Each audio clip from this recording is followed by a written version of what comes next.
"We can't come. Mom's fine. My wife is throwing a birthday party, and we can't just abandon our guests." Those were the exact words Isaac said to the doctor when he was told I was dying, literally dying. My heart had failed 3 times in the ambulance, and my 42-year-old son chose Morella's appetizers over his mother's life. I lay here, hooked up to machines that keep my heart beating, staring at the ceiling of this cold hospital room. It's 2 in the morning, and I'm completely alone.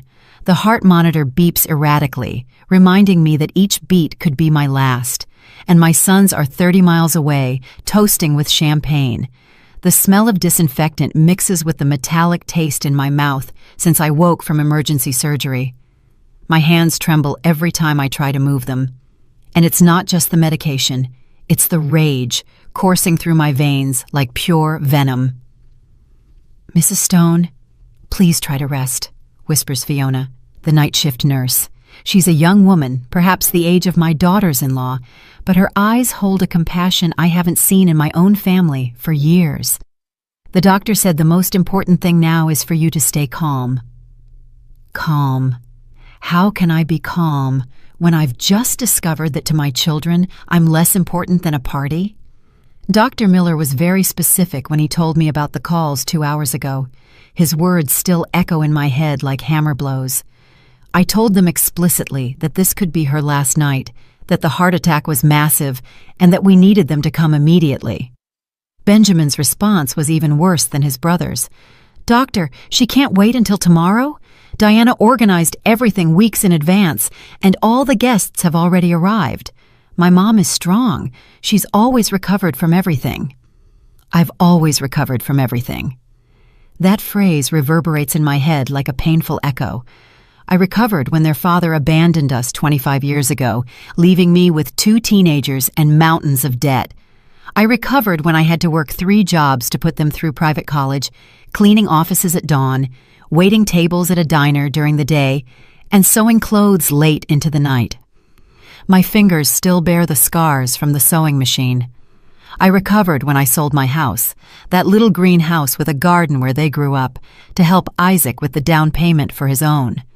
"It's only temporary, Mom," he had told me. "I'll pay you back in 2 years. That was 8 years ago. I recovered when I lent my life savings, $28,000 that I had saved penny by penny for decades, for Benjamin's business that never took off. It's a safe investment, Mom. In 6 months, I'll pay you back everything with interest." The business folded after 3 months. I recovered when Morella told me in front of the whole family at last Christmas dinner that my olive green dress wasn't appropriate for the occasion and that I should dress more my age. I recovered when Diana decided my Sunday dinners were too much work and that it was better to order takeout. I recovered when they gradually stopped inviting me to family gatherings because you know how Grandma is, always wanting to give her opinion on everything. But this is different. This time, it's not about lost money or ignored slights. This time, it's about something I can't recover, the knowledge that when it truly mattered, when my life hung by a thread, they chose to stay at a party. Dr. Miller had explained to me in a grave voice, "Mrs. Stone, you had 3 cardiac arrests during transport. The paramedics managed to resuscitate you, but you were technically dead for 4 minutes. It's a miracle you're here talking to me." 4 minutes dead, and my children were worried about not ruining Morella's pink party decorations. The door to my room remains closed. No worried calls in these 5 hours since I woke up. No text messages, just the constant sound of the machines keeping me alive and the echo of their words. "We can't. My wife is throwing a party."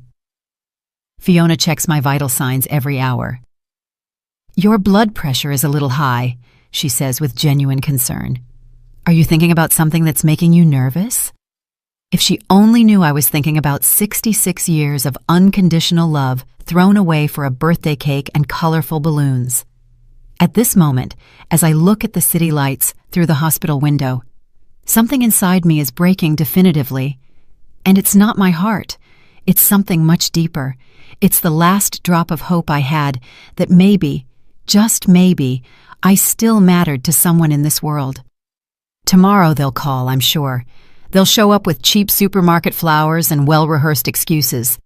They'll say they didn't understand the gravity, that they thought it was another one of my exaggerations, like when I fell and fractured my wrist last year, and it took them 3 days to come see me. But it's too late.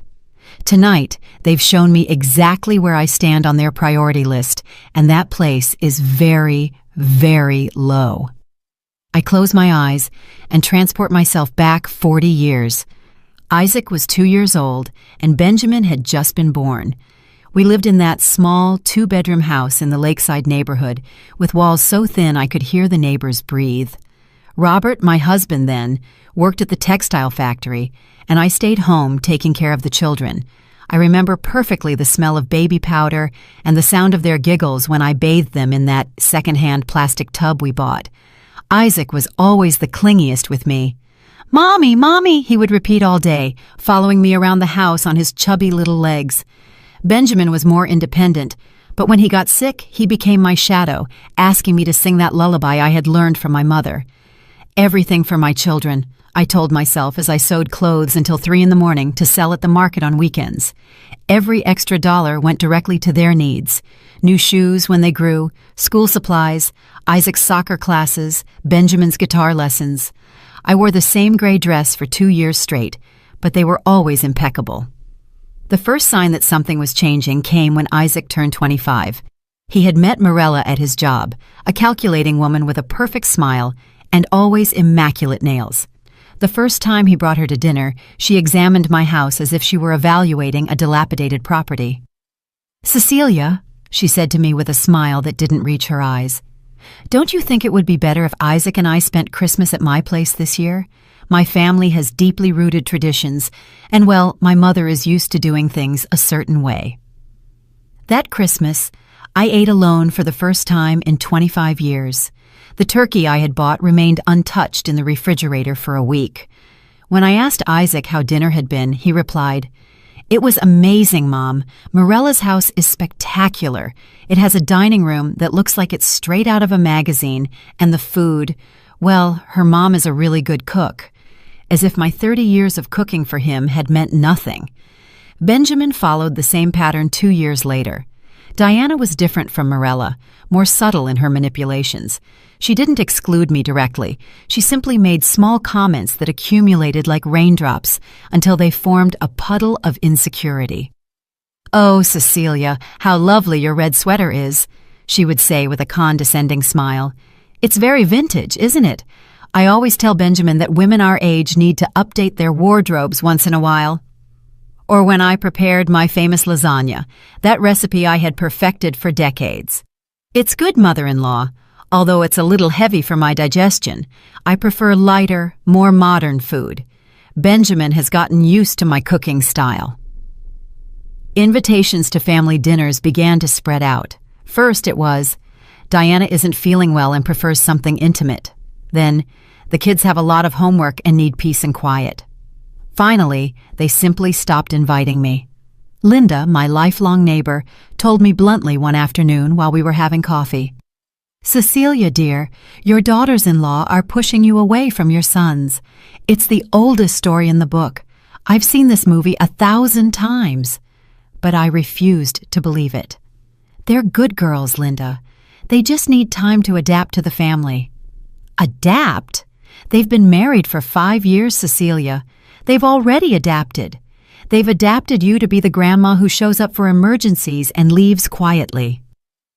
She was right, but it hurt to admit it. I had started to feel like a stranger in my own children's lives. Phone conversations became mechanical. "Hi, Mom. How are you?" "Good. Us too. Well, we'll call you later. We're busy." The hardest blow came 2 years ago when I sold my house to help Isaac. Mirella had found her dream house in an exclusive neighborhood, but they needed $100,000 for the down payment. "Mom," Isaac said to me with that voice he used when he was a child and wanted something, "I know it's a lot to ask, but it's our opportunity. It's an incredible investment. In 5 years, this house will be worth double." I sold my little greenhouse, the one where I had raised my children, where their heights were marked on the doorframe, where they had taken their first steps. I moved to a small apartment in a building without an elevator, but they had their dream house.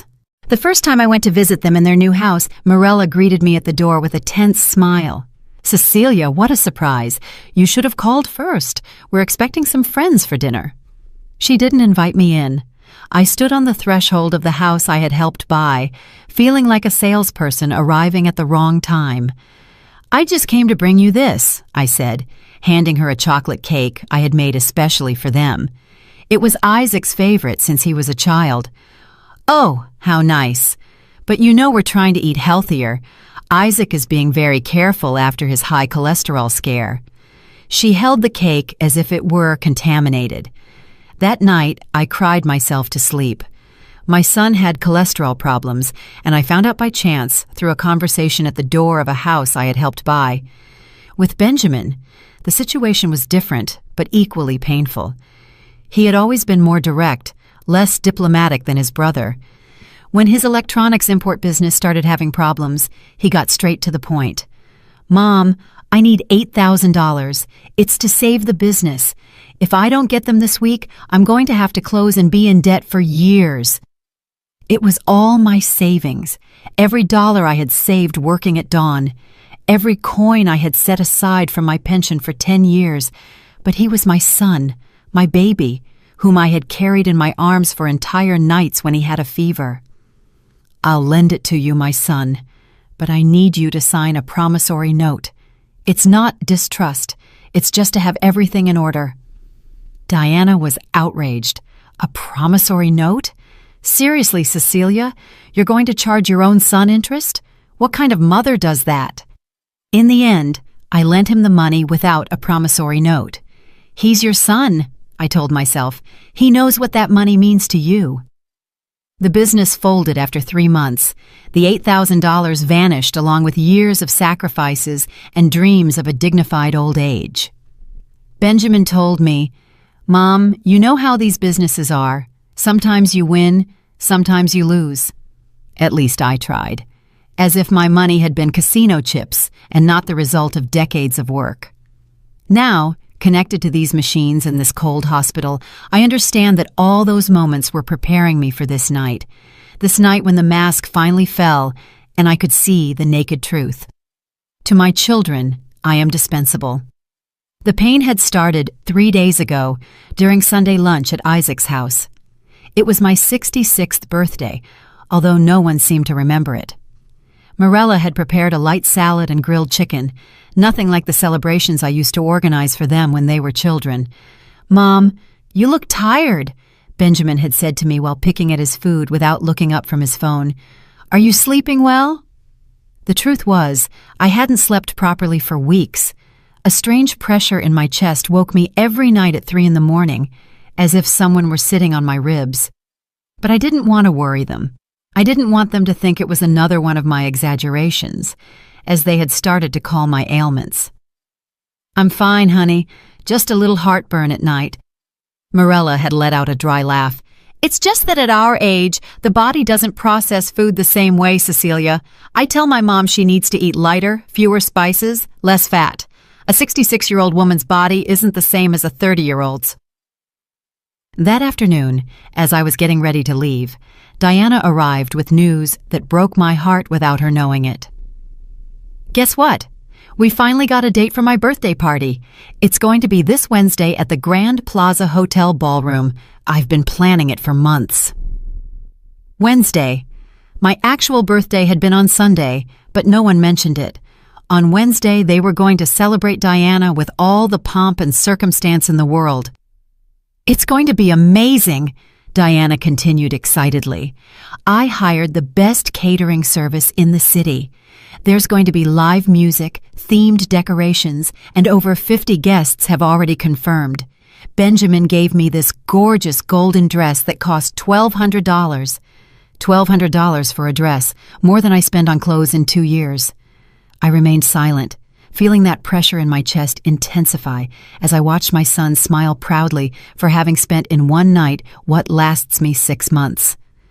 "Mom, you're obviously invited," Benjamin had told me, but his tone sounded more like forced courtesy than real desire. "Though, you know, it's going to be an elegant affair." Diana invited many important people from her work. The message was clear. Come, but don't embarrass us. On Tuesday night, a day before Diana's big celebration, the pressure in my chest had become unbearable. My left arm ached, and I had nausea that made me double over in bed. I called Isaac at 11 at night. "Mom, what's wrong?" "We're watching a movie." "My son, I feel very sick. I have a chest pain that won't go away." "Did you take anything? Chamomile tea? Maybe it's stress. You've been very tense lately with Diana's party. Look, we'll stop by to see you tomorrow after the celebration."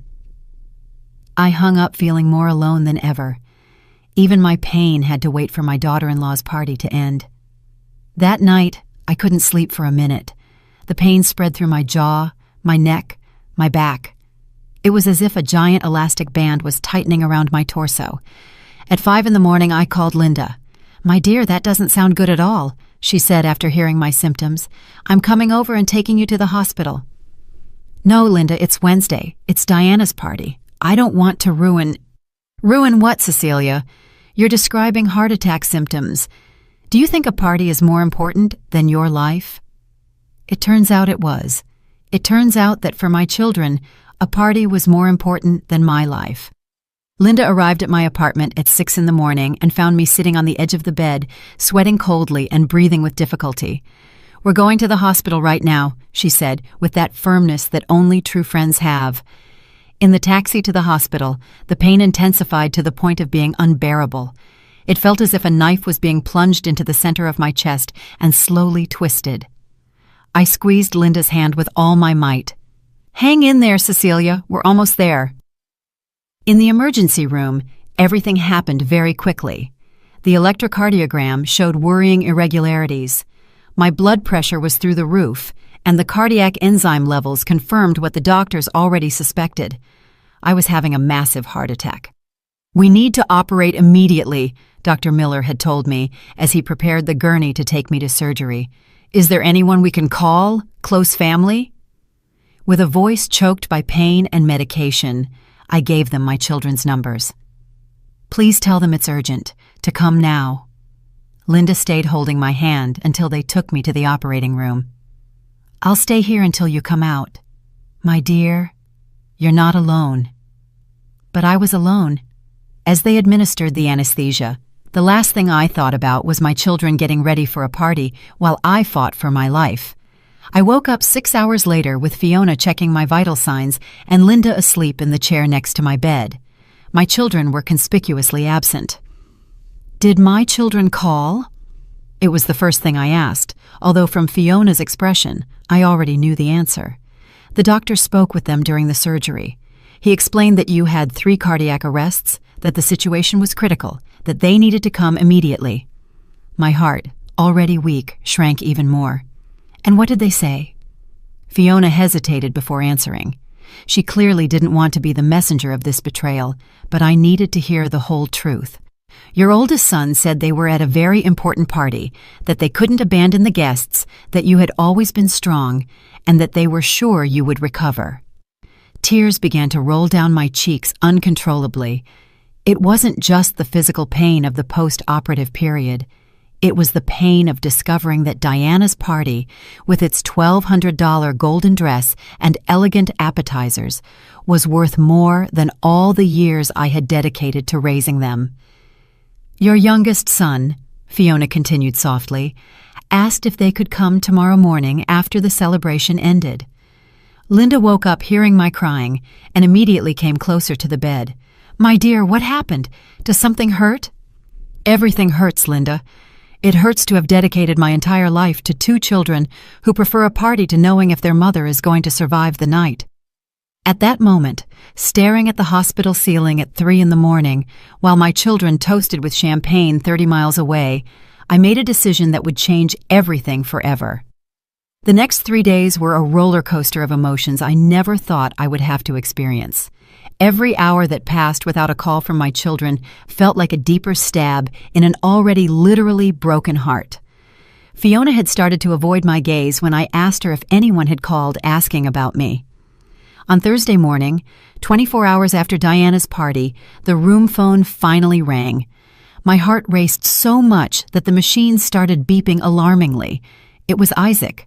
"Mom, how are you? We just found out you were in the hospital. Why didn't you tell us anything?" Blood rushed to my head. After everything that had happened, after the doctors had called them multiple times, he had the audacity to ask me why I hadn't told them anything. "Isaac," I said in a voice I didn't recognize as my own, "the doctors called you on Wednesday. They told you I was dying and that they needed you to come immediately." There was an awkward silence on the other end of the line. "Oh, yeah. Well, Diana's party was very important. People had come from very far away. We couldn't just cancel everything. Besides, you've always been very strong, Mom. We thought it could wait a few hours." A few hours. My life could wait a few hours. "Mom, don't be dramatic. You're fine now, right? The doctors said the operation was successful.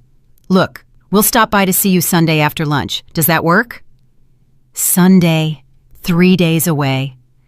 My first heart attack could wait until after Sunday lunch. I hung up without saying goodbye. Fiona, who had been pretending to organize medications to give me privacy, approached with a worried expression. "Mrs. Stone, your blood pressure just skyrocketed. Are you okay?"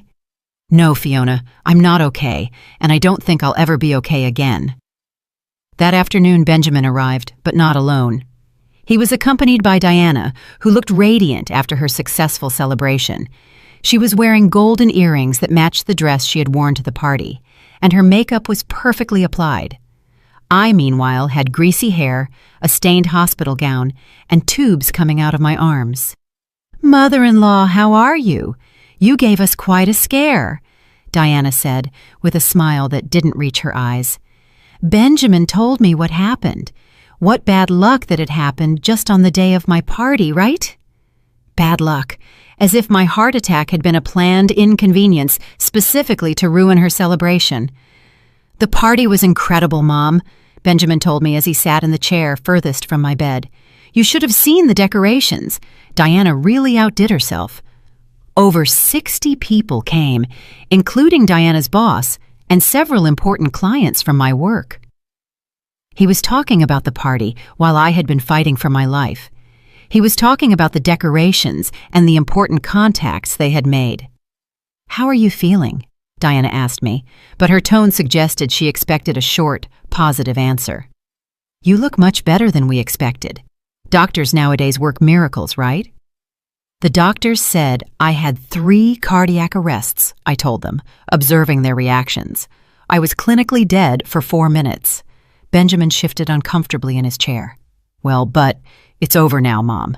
The important thing is that you're alive and recovering." "The important thing," I repeated, feeling something inside me harden like cement, "is that while I was dying, you were eating appetizers and laughing with guests." Diana frowned. "Cecilia, it's not fair that you're making us feel guilty. We didn't know it was that serious. Besides, what were we going to do at the hospital? We're not doctors.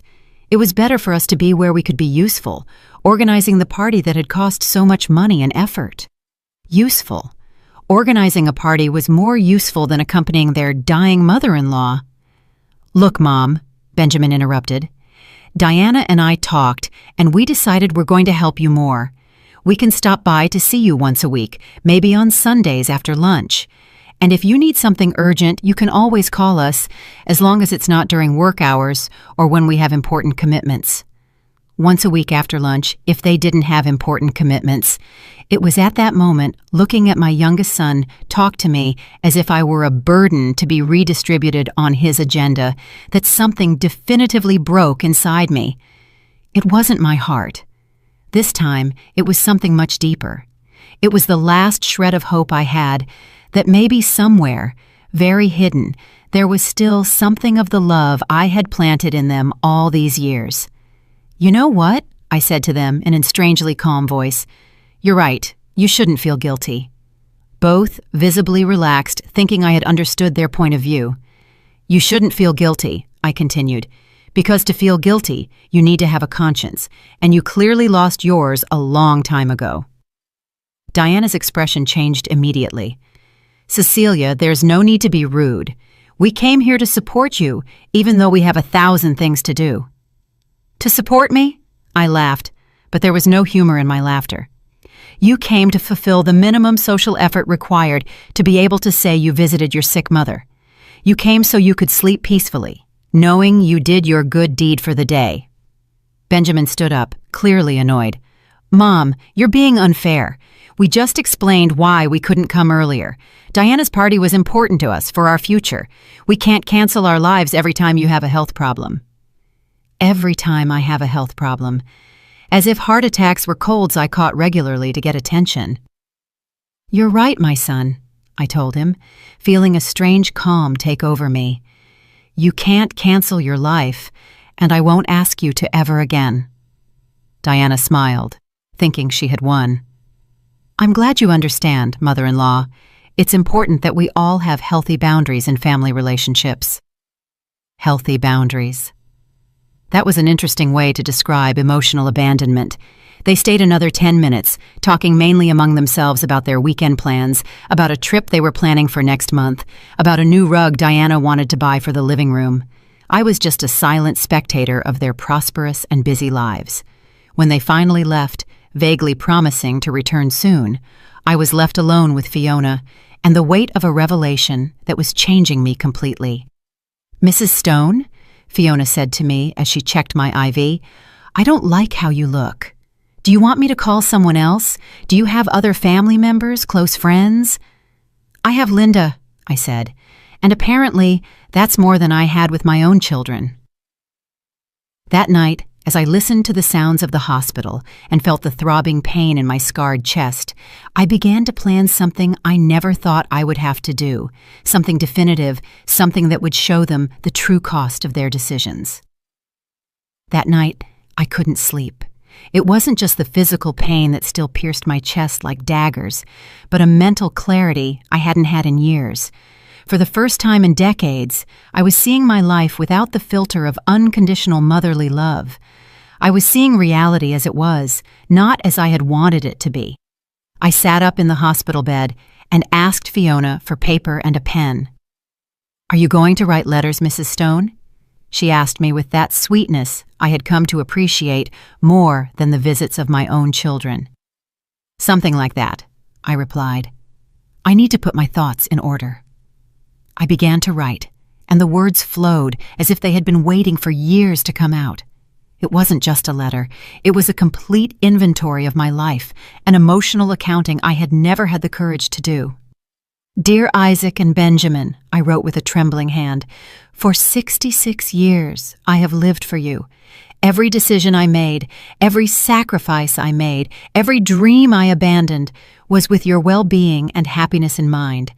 Today, lying in this hospital bed after having been clinically dead for 4 minutes, I finally understand that you have not lived a single day thinking about mine."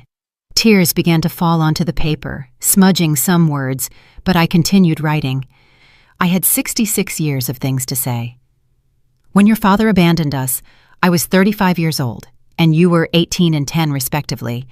I was young, I was attractive, I had suitors who wanted to start a family with me, but I chose to stay alone, to dedicate myself completely to you. I didn't want any man to make you feel like you were a burden or that you were in the way. I sacrificed the possibility of having a partner, of having more children, of having a full love life, because you were my absolute priority." I remembered Mr. Douglas, the widower who lived across the street and who for years brought me flowers every Friday. He was a good, hard-working man who courted me with the patience of someone who understands the value of important things. But I always told him that I couldn't think about romance, that my children needed me. He married another woman 5 years later, and I continued alone, raising them. "I worked 3 jobs for 8 years to pay for your private college," I continued writing. "I cleaned offices from 4 to 7 in the morning. I worked at the diner from 8 to 4 in the afternoon and sewed clothes from 6 until midnight. I slept 3 hours a day from Monday to Saturday. Sundays I dedicated completely to you. I washed your clothes, cooked your favorite meals, helped you with homework, took you to the park." My hands started to ache, but I needed to write everything. It was as if, by putting it on paper, I was finally giving real weight to all those years of silent dedication. Isaac, when you married Morella, I sold my house to help you with the down payment for yours. That greenhouse where you grew up, where you learned to walk, where we spent the best Christmases of our lives. I sold it without thinking twice because you said it was your opportunity to have a better life. I moved to a one-bedroom apartment on a 4th floor without an elevator, but you had your dream house. I stopped writing for a moment to wipe away my tears. Fiona approached with concern. "Are you feeling well, Mrs. Stone? Your blood pressure is going up again." "I'm fine, honey. For the first time in years, I'm perfectly fine." I continued with the letter. "Benjamin, when your business was failing, I lent you my life savings.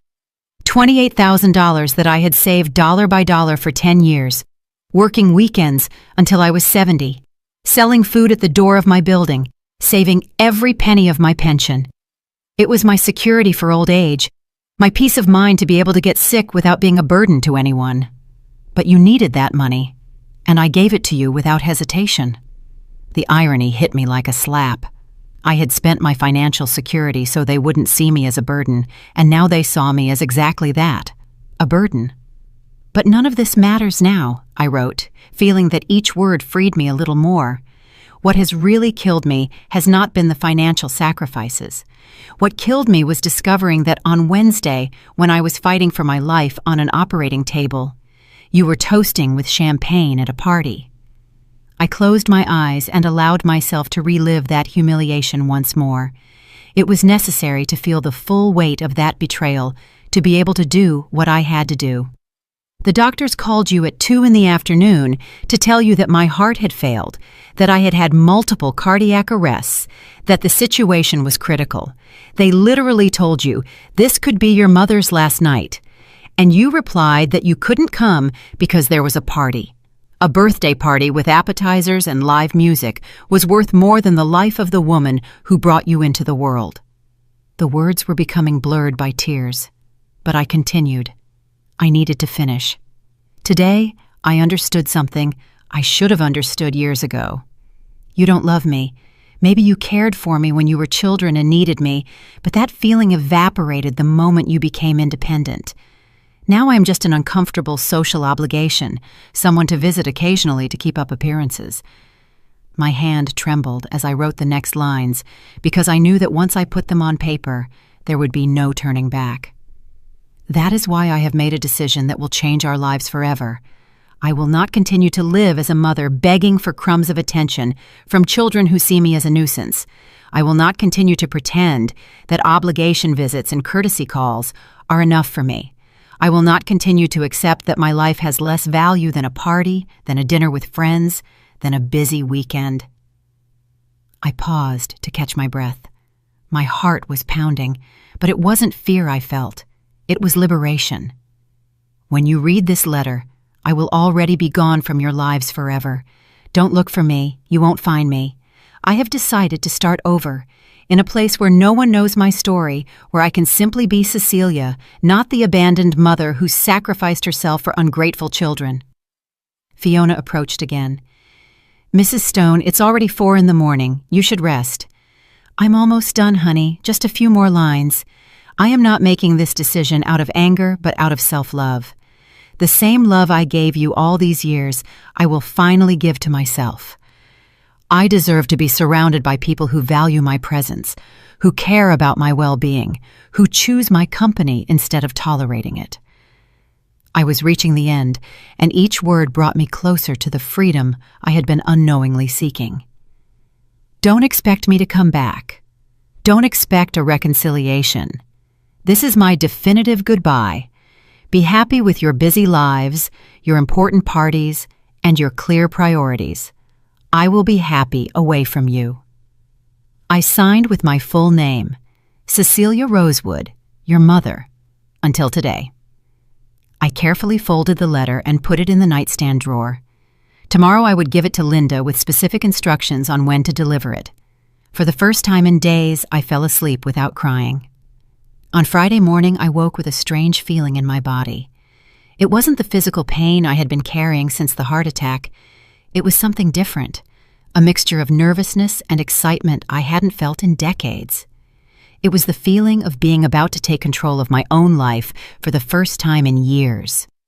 Linda arrived early, as she had been doing every day since my operation. She brought a thermos of homemade coffee and that warm smile that reminded me that there were still people in the world who genuinely cared about me. "Good morning, dear. How did you wake up? You look different today, more peaceful." "Linda, I need you to do me a very important favor, perhaps the most important I've asked you in all these years of friendship." She sat in the chair next to my bed with a serious expression. "Tell me what you need, Cecilia. You know you can count on me for anything." I handed her the letter I had written during the early morning hours. "I need you to give this to my sons, but not now. Wait until Sunday afternoon after they come to visit me." Linda took the envelope carefully, as if she knew it contained something that would change everything. "What is this, my dear?" "It's my freedom," I said with a smile that even surprised myself. "And I need you to help me with something else. I need you to help me disappear." Linda's eyes immediately filled with concern. "Cecilia, what are you talking about? Are you thinking of harming yourself? Because if so—" No, I interrupted her, taking her hand in mine. "I'm not talking about suicide, Linda. I'm talking about rebirth. I'm talking about starting a new life far from here, far from children who don't value me, far from this city where every corner reminds me how much I've given and how little I've received in return." I explained my complete plan. For the past few hours, I had been thinking about every detail, as if my mind had been waiting for years to plan my own liberation. "I have money saved in an account my children don't know about," I told her. "It's not much, but enough to start. It's $8,000 I've been saving from my pension for the last 3 years after Benjamin lost my savings in his failed business. I have it at the National Bank in an account solely in my name." Linda listened to me with a mixture of admiration and concern. "But Cecilia, where are you going to go? Do you have family in another city?" "I have a cousin in Dallas, Hope. We haven't spoken in 5 years, but I know she lives alone in a big house she inherited from her husband. I'm going to write to her. I'm sure she would take me in for a while until I get settled." It was true. Hope had always been different from the rest of the family. She was an independent woman who had never married or had children, and who had always told me she admired my strength. On the few occasions we spoke on the phone, she had hinted that if I ever needed a change of scenery, her house was open to me. "The plan is simple," I continued explaining to Linda. "On Sunday, when my children come, it will be the last time they see me. After they leave, you help me get out of the hospital. I'm not going to officially check out. I'm simply leaving. I'll leave the letter on my bed and disappear." "And your things, your apartment?" "I already talked to Fiona about this. She has a sister who's a lawyer, and she's going to help me make a power of attorney so you can take care of everything. You can sell my furniture, keep whatever you want, and use the money to pay what's left of the rent until the contract ends. I never liked the apartment anyway. It was too small, too sad." Linda remained silent for a long moment, processing everything I had told her. "Cecilia, are you sure about this? It's a very big decision. Once you leave, it's going to be very difficult to come back." "I don't want to come back, Linda. That's exactly the idea. I want my children to understand what it feels like to be abandoned by family. I want them to know what it's like to look for someone you love and not find them. I want them to live with the guilt of having lost their mother by choosing a party over her life." The words came out of me with a clarity and determination that surprised me. It was as if all these years I had been accumulating strength for this moment. "Besides," I continued, "I'm 66 years old, Linda. If I live to 80, I have 14 years left. Am I going to waste those years begging for attention from children who see me as an obligation? Or am I going to use them to see new places, make new friends, maybe even find the love I never allowed myself to have?" For the first time since I had started explaining my plan, Linda smiled. "You're right, my dear. You have every right in the world to be happy. And if they can't give you that happiness, then you need to find it somewhere else." "Exactly. And I need you to promise me something else, Linda. When my children come looking for you after reading the letter, when they beg you to tell them where I am, I need you to tell them you don't know, because you really won't know. I'm not going to tell you my exact address in Dallas until I'm completely settled, and sure, I don't want them to find me. Linda nodded with determination. I promise, Cecilia, but I want you to keep me updated on how you are, to call me at least once a week so I know you're safe and well. Of course. You're the only real family I have, Linda. You're the sister I never had, and the only person who truly cares about my well-being. We spent the rest of the morning planning the details. Linda would take care of contacting Fiona's sister for the legal papers. I would call my cousin Hope from the hospital phone to explain my situation. I also needed to withdraw my $8,000 from the bank and convert it to cash for the trip. You know what's the saddest thing about all this? I said to Linda as we organized the last details. That I'm more excited about this new life than about anything that has happened in the last 10 years. I feel like a teenager planning to run away from home. But instead of running away from controlling parents, I'm running away from ungrateful children. It's not sad, my dear. It's liberating. You've spent your entire adult life living for others. It's time for you to live for yourself. That afternoon, I called Hope from the hospital phone. Her voice sounded surprised, but genuinely happy to hear from me. Cecilia, what a nice surprise. How are you, cousin? Hope, I need to tell you something important. I'm going through a very difficult situation with my children, and I need to make a radical change in my life. Is your invitation from years ago to visit you in Dallas still open? She didn't hesitate for a second. Of course, cousin. This house is too big for me alone, and I'd love to have company. What's going on? Are your children okay? My children are perfectly fine, I replied with a bitterness I couldn't hide. So much so that they don't need their mother for anything. I'll tell you everything when I arrive, but I need to leave here as soon as possible. Come whenever you want, Cecilia. You have a room waiting for you here for as long as you need. When I hung up the phone, I felt as if I had just bought a ticket to freedom. Sunday arrived faster than I expected. I woke up at 6 in the morning with a mixture of anxiety and excitement that churned my stomach.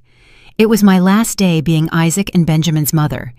Tomorrow morning, I would simply be Cecilia, a free woman starting a new life. Fiona noticed my nervousness as she checked my vital signs. You look very tense today, Mrs. Stone. Are you worried about something? On the contrary, honey, I'm excited. Today is the last day of a life that no longer serves me. During the morning, I mentally reviewed everything I had planned. Linda had withdrawn my $8,000 from the bank on Friday and had it stored at her house. Fiona's sister had prepared the power of attorney that would allow Linda to handle my legal affairs. My cousin Hope was waiting for my arrival in Dallas with open arms. Everything was ready. Isaac and Benjamin arrived exactly at 2 in the afternoon, as they had promised. After lunch, of course. Diana came with Benjamin, wearing a new coral-colored dress that probably cost more than I spent on food in 2 months. Mirella arrived 15 minutes later, apologizing because she had had to finish a super important work call. Mom, you look much better, Isaac said to me as he sat in the chair furthest from my bed. The doctor told us you'll probably be discharged this week. Yes, Mirella intervened. We said it was impossible for it to be as serious as the doctors had said. You've always been very strong, as if my strength were an excuse for their abandonment. And what plans do you have when you leave the hospital? Diana asked me with that false smile she had perfected. I hope you understand that with our work schedules, it's going to be difficult for us to visit you very often, but we can call you on weekends. Call me on weekends if they didn't have more important commitments, of course. In fact, Benjamin said, Diana and I were talking, and we thought it might be a good idea for you to consider moving into one of those senior living facilities, where there are 24-hour nurses and activities to keep you busy. A nursing home. They wanted to put me in a nursing home after abandoning me during my heart attack. There are some very nice ones, Diana continued, excited by the idea. We visited one last weekend just to check it out. It's very clean, the food looks decent, and it's not that expensive. It costs about $2,000 a month, but with your pension and a small contribution from us, it would be totally feasible. $2,000 a month, the same amount Diana's dress cost for her birthday party. Best of all, Isaac added, is that you'd be surrounded by people your age. You could make friends, play cards, participate in activities. It would be much better than being alone in that apartment where no one can take care of you if something happens. I remained silent, watching my two sons plan my life as if I were a logistical problem that needed solving. They weren't asking me what I wanted to do. They were informing me that they had decided for me. Besides, Mirella continued, it would be safer for everyone. If you have another medical emergency, the staff there could handle it without us having to abandon our jobs or important commitments. There was the naked truth. They wanted to ensure that the next time I was dying, they wouldn't be bothered during their important commitments. And when did you plan to implement this plan? I asked them, with a calm that surprised me. Well, there's no hurry, Benjamin said, but maybe in the next 2 or 3 months. That way you have time to get used to the idea, and we can save for the initial payment. 2 or 3 months. The time they gave me to prepare for my official exile. You know what? I said to them, feeling a strange smile forming on my lips. I think you're right. I think I need to make a radical change in my life. The 4 of them visibly relaxed, thinking I had accepted their plan. I'm glad you see it that way, Mom, Isaac said. It's going to be best for everyone. Without a doubt, I added. It's going to be best for everyone. They spent the next hour talking among themselves about the details of the senior living facility, about their work plans, about the vacations they were planning for next month. I was just a silent spectator of the conversation about my own future. Diana showed Mirella photos on her phone of the birthday party, that celebration that had been more important than my life. Look, this is the cake I ordered. Isn't it beautiful? It cost $300, but it was worth every penny. $300 for a cake, a quarter of what I spend on food in an entire month. And this is the dress Benjamin gave me, she continued, swiping to another photo. Isn't it divine? It's designer. It cost $1,200, but my husband says I deserve it. She deserved it. She deserved a $1,200 dress, but I didn't deserve them to come see me while I was dying. At 4 p.m, they began to make the typical farewell gestures. Mirella looked at her watch for the 3rd time in 5 minutes. Diana yawned exaggeratedly. Benjamin obviously checked his phone.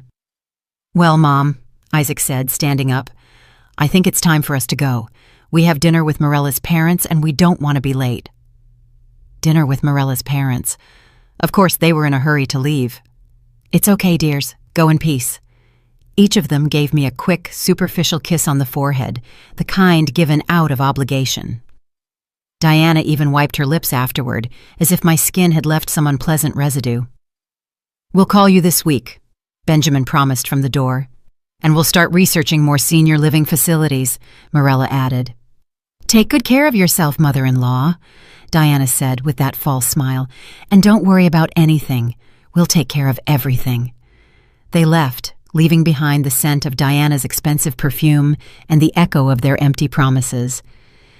I was left alone in the room, looking at the door through which my children had just left. In a few minutes, Linda would come in to help me with the final phase of my plan.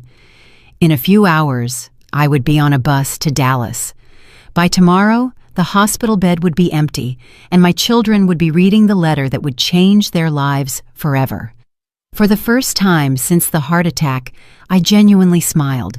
It wasn't a smile of happiness, but of liberation. It was the smile of a woman who had finally decided that her own life was worth more than the emotional comfort of ungrateful children. Fiona came in for the afternoon checkup. How do you feel after the visit, Mrs. Stone? I feel free, Fiona, for the first time in decades. I feel completely free. Free? Free from what? Free from the illusion that I am important to anyone other than myself. At 6 p.m, Linda arrived, punctual as always. She carried a small suitcase with clothes she had packed from my apartment and the $8,000 in cash. "Ready for your new life, my dear?" "More than ready, Linda. I've been waiting for this moment for years without knowing it."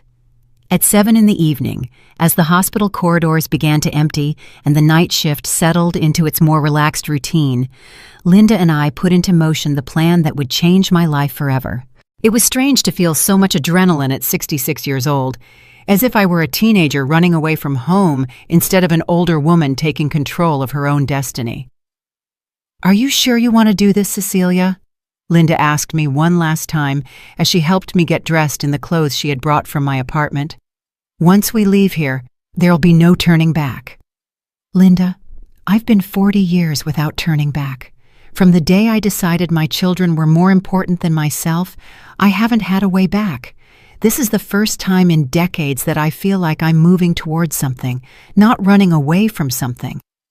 I put on the dark green dress I had bought last year but had never worn because Morella had commented that the color didn't suit me. Today it seemed perfect. It was the color of new hope, of a fresh start.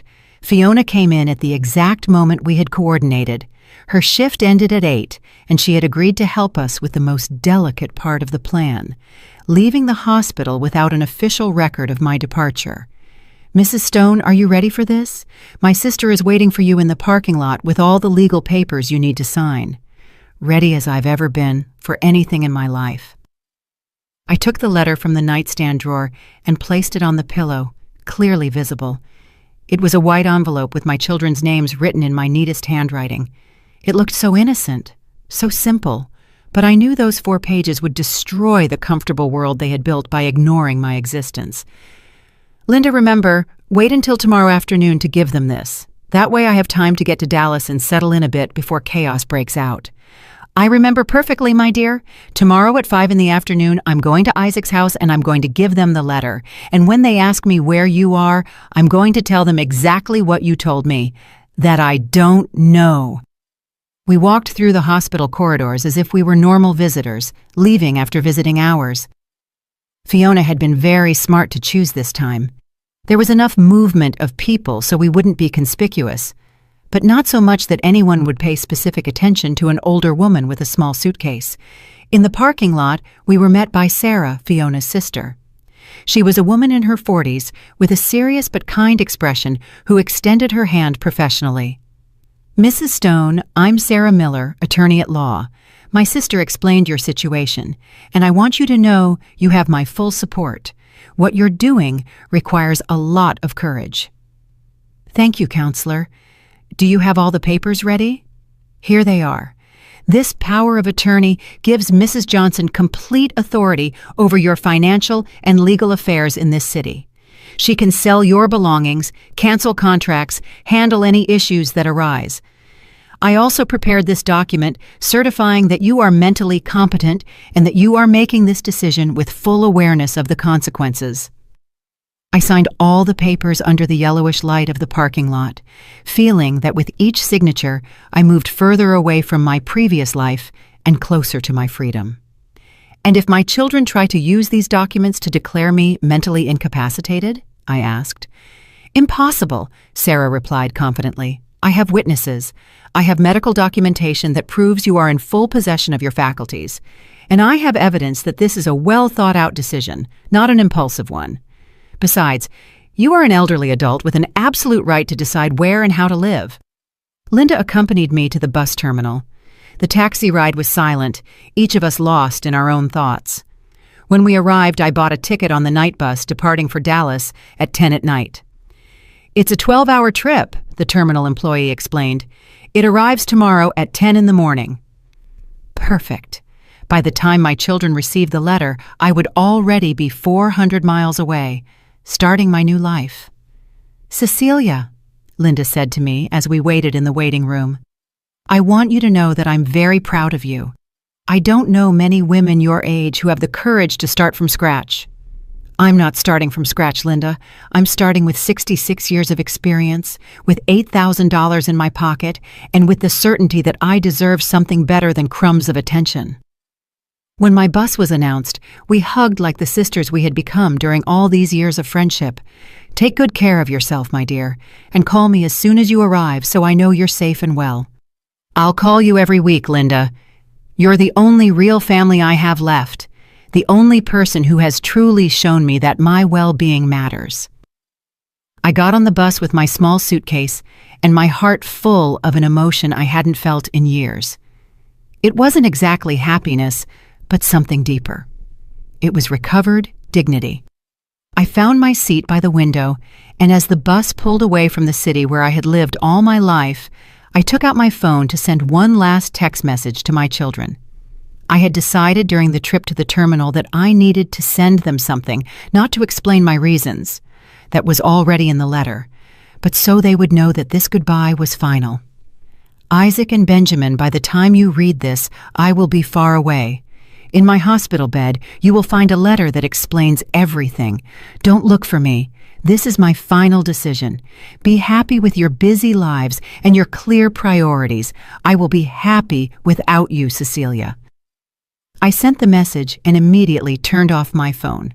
I didn't want to read their desperate replies, their attempts at emotional manipulation, their last-minute pleas. They had had a lifetime to show me they loved me, and they had chosen to show me the opposite.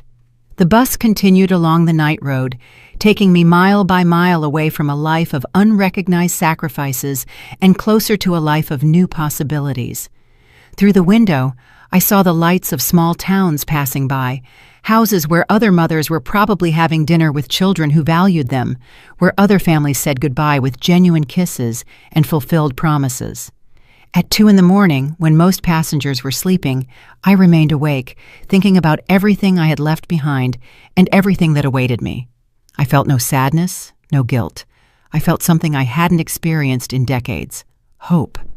My cousin Hope had told me on the phone that Dallas was a beautiful city, full of parks and markets, with perfect weather and warm people. Here you can start over, Cecilia. Here no one will know your story, and you can write a new one. Writing a new story. I liked that idea. For the first time in my adult life, I was going to be the protagonist of my own story, not a secondary character in my children's lives. The bus continued on its way, taking me toward my freedom. I arrived in Dallas at 10 a.m. on Monday, exactly as I had calculated. The sun shone with an intensity I hadn't seen in years, as if even the weather was celebrating my new life. My cousin Hope was waiting for me at the terminal with a smile that immediately reminded me of my mother, her aunt, who always said that true family wasn't the one who shared your blood, but the one who shared your pain and your joy. "Cecilia, what a joy to see you," she said, hugging me with a warmth my own children hadn't given me in years. "You look tired from the trip, but there's something different in your eyes, as if you left a very heavy burden somewhere along the way." "That's right, cousin. I left 40 years of burden in a hospital 400 miles from here." During the ride to her house, Hope told me about life in Dallas, about the markets where I could buy fresh vegetables for pennies, about the parks where women our age gathered every morning to exercise and socialize, about dance classes for seniors, about part-time job opportunities for experienced people. "Here, no one will judge you for starting over at 66, Cecilia. This city is full of stories of rebirth." Her house was exactly as she had described it. Large, full of light, with a backyard where roses, jasmine, and a lemon tree filled the air with fragrance. My room had a window overlooking the garden and a bed with white sheets that smelled of lavender. "This will be your home for as long as you need, cousin, and if you decide to stay forever, it will be an honor for me." That first afternoon, while Hope prepared a homemade meal that reminded me of my childhood, I received the call I had been waiting for. It was Linda. "Cecilia, I just delivered the letter. It was exactly as you imagined." "Tell me everything, Linda. I need to know how they reacted." I arrived at Isaac's house at 5 p.m, as we agreed. They were having a quiet family dinner. When I told them I had a letter from you, Mirella rolled her eyes and said, "It's probably another one of her dramatizations because we haven't visited her in 2 days." I laughed bitterly. Even my letters they considered dramatizations. But when Isaac started reading, his face completely changed. "Cecilia?" He went pale as a sheet. He started reading aloud, and everyone fell completely silent. When he finished, Diana screamed, "This can't be real!"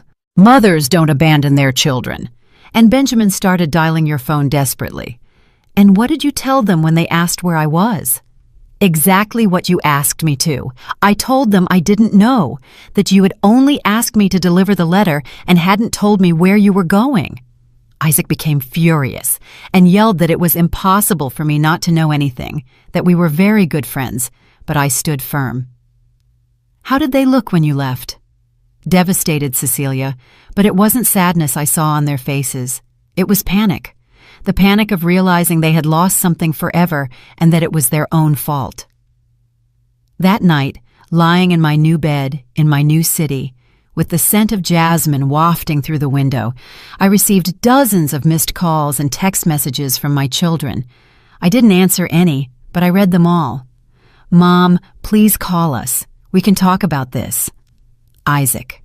"Cecilia, this is ridiculous. Mothers can't just disappear." Morella. "Mom, I understand you're upset, but this is extreme. Come back and we'll fix everything." Benjamin. "Mother-in-law, I think you're overreacting. We love you. We just have busy lives." Diana. The messages continued for days, becoming progressively more desperate, more pleading, more aware of the magnitude of what they had lost. "Mom, I went to the hospital and found your bed empty. The doctor said you left without being discharged. This is dangerous for your health, Isaac." "Please, Mom, at least let us know you're okay. We're very worried." Benjamin. "Cecilia, we've been thinking, and you're right about many things. We can change. Come back, please." Morella. But it was too late for changes. It was too late for regrets. They had had 40 years to change, 40 years to value me, 40 years to show me that my life mattered. I wasn't going to give them a second chance. 3 weeks after my arrival in Dallas, I had already established a routine that filled me with a peace I hadn't known in decades. I woke up early to walk in the park with a group of women my age who had welcomed me as if I were a lifelong friend. I had found a part-time job at a downtown boutique, assisting ladies who appreciated my experience and good taste. In the afternoons, I took painting classes at the Cultural Center, something I had always wanted to do but never had time for because I was too busy sacrificing myself for my children. "You look 10 years younger, Cecilia," Hope told me one afternoon as we painted together in the garden. "It's incredible what freedom can do for a woman." She was right. I felt reborn, as if the 66 years of sacrifice had been just a preparation for this new life, where I could finally be myself. A month later, I met Mr. Harrison in dance class. He was a 70-year-old widower, retired with kind eyes and an easy laugh. There was nothing romantic between us, but it was nice to have the company of a man who treated me with respect and admiration, who valued my conversation and my presence. "Cecilia," he told me one afternoon after dancing, "I don't know what brought you to Dallas, but I hope it was something good, because your arrival has definitely been something good for all of us." My children's messages had gradually decreased, from desperate to pleading, from pleading to angry, from angry to resigned. The last message I had received a week ago: "Mom, if this is what you really want, we respect it. We just want to know you're okay and happy. We've realized many things since you left, and you're right about everything you said. We hope someday you can forgive us, Isaac." Forgive them. Maybe someday I could forgive them, but I could never forget. And I would definitely never go back to being the mother who begged for crumbs of attention. 6 months after my arrival in Dallas, as I had coffee in the garden on a sunny morning, I reflected on everything I had gained by losing my children. I had gained dignity, self-respect, genuine friendships, new experiences, and the possibility of living my last years as I wanted to live them, not as others expected me to live them. My phone rang. It was Linda with her weekly call. "How are you, dear? You sound happier and happier." "I'm better than ever, Linda. Yesterday, I enrolled in a literature course at the university. Imagine, at 66 years old, I'm going to study something I always loved but could never do because I was too busy raising children who didn't value me. It makes me so happy to hear you like that, Cecilia. And them? Have you heard anything? I see them occasionally posting photos on social media. They continue with their busy lives, their important parties, their urgent commitments. The difference is that now I don't have to pretend I care. That night, as I wrote in the diary I had started keeping, I reflected on the bravest decision of my life. It hadn't been easy. There had been moments of loneliness, moments where I missed the illusion of having a family that loved me. But those moments were becoming less frequent, replaced by the deep satisfaction of finally living for myself. Dear Diary, I wrote, today I turned 67. It's the first birthday I celebrate without expecting my children to call, without feeling disappointed by their indifference. Hope organized a small party for me with our friends from the park, and for the first time in decades, I felt genuinely loved and valued. This is the life I deserve. This is the life I should have always had. I closed the diary and looked out the window at the moonlit garden. Tomorrow would be another day of my new life, another day of freedom, another day of simply being Cecilia. Not the abandoned mother, not the sacrificed woman, but a complete woman living on her own terms. And for the first time in 40 years, that was more than enough. If you enjoyed my story, you can support me by sending a super thanks so I can write more stories like this. Thanks a lot in advance. What about you? What would you do in this person's shoes? I'd really love to hear your thoughts, so drop them in the comments. I'm always curious to know what you think. Oh, and let me know where you've heard this story. If you want to hear more life stories like this, like the video and subscribe to my channel. There are many more waiting for you. Big hugs, and see you next time.